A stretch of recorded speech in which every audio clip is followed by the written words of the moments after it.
شروع کرتا ہوں اللہ کے نام سے جو بڑا مہربان اور نہایت رحم کرنے والا ہے۔ حضرت عائشہ رضی اللہ تعالی عنہا نبی صلی اللہ علیہ وآلہ وسلم سے بیان کرتی ہیں، آپ صلی اللہ علیہ وآلہ وسلم نے فرمایا، 3 باتیں ایسی ہیں جن پر میں قسم کھاتا ہوں، اللہ تعالیٰ اس شخص کو جس کا اسلام میں کوئی حصہ ہے اس آدمی کی طرح نہیں بنائے گا جس کا اسلام میں کوئی حصہ نہیں۔ اور اسلام کے 3 حصے ہیں، روزہ، نماز اور صدقہ۔ اللہ تعالیٰ ایسا نہیں کہ ایک بندے کو دنیا میں دوست بنائے اور قیامت کے دن اس کو کسی اور کے حوالے کر دے۔ اور جو شخص جس قوم سے محبت کرے گا قیامت کے دن انہی کے ساتھ آئے گا۔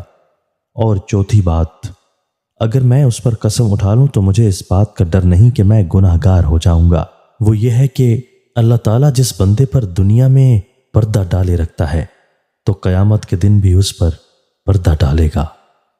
حضرت عائشہ رضی اللہ عنہا سے مرفوع مروی ہے کہ اے عائشہ، تمہاری قوم مجھے سب سے جلد ملے گی۔ جب آپ بیٹھ گئے تو میں نے کہا، اے اللہ کے رسول، اللہ تعالیٰ مجھے آپ پر قربان کرے۔ آپ ایسی بات کہتے ہوئے گھر میں داخل ہوئے جس نے مجھے گھبراہٹ میں ڈال دیا۔ آپ نے فرمایا، وہ کیا بات ہے؟ عائشہ رضی اللہ عنہا نے کہا، آپ کا خیال ہے کہ میری قوم آپ کی امت میں سب سے پہلے آپ سے ملے گی؟ آپ نے فرمایا، ہاں۔ عائشہ رضی اللہ عنہا نے کہا، یہ کس وجہ سے؟ آپ صلی اللہ علیہ وآلہ وسلم نے فرمایا، خواہشات انہیں شیریں محسوس ہوں گی اور ان کی امت کے لوگ ان پر حسد کریں گے۔ میں نے کہا، اس کے بعد کیسے لوگ ہوں گے یا ان سے متصل؟ آپ صلی اللہ علیہ وآلہ وسلم نے فرمایا، ٹڈی یا چیونٹی کی طرح طاقتور لوگ کمزوروں کو کھائیں گے، یہاں تک کہ ایسے ہی لوگوں پر قیامت آ جائے گی۔